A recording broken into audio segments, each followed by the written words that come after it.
Karis qaynonam Karis xolam bilan o'tirishga ketishdi. Ovqatlangani. Chunki juma kuni Karis pochchamni tug'ilgan kuni. Shuning uchun bugun nishonlanishar ekan. Bugun vaqti bor ekan. Shunga menga bir og'iz kiyam deyishmadi, ha mayli. Kimchi tayyorlanadigan karam bor-ku, o'shan bilan mana suvsiz tayyorlanadigan ramyon yesanglar zo'r ketadi. Mana shuni.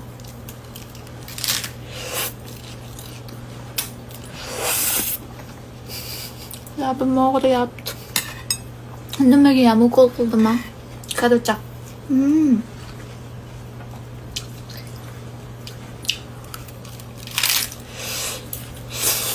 Og'riyapti.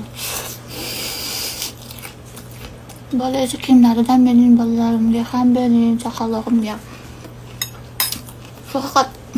Shu haqida video qilmoqchi edim. Sovuni kichkina bo'lib qolgan kiyimlarini agar kerak bo'lsa, pochta qilib yubormoqchiman O'zbekistonga yoki Qozog'istonga, qayda bo'lsangiz. Shu haqida sovuga kichkina bo'lib qolgan kiyimlarimni ko'rsatib, men alohida video qilaman. O'sha yerda kommentga yozsanglar, sizlarga jo'natib yuboraman pochta qilib. Agar yoqsa kiyimlari. Chunki kiyilgan kiyim ko'pchilikka yoqmaydi-ku. Shuning uchun agar yoqdi, normalniy ekan deydigan odamlar bo'lsa va kerak bo'lsa o'shunaqa kiyimlar, bemalol jo'natib yuborishim mumkin. U haqida alohida video qilaman kiyimlarini ko'rsatib.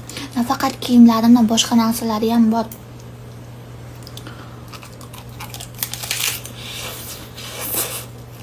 Labim og'riyapti.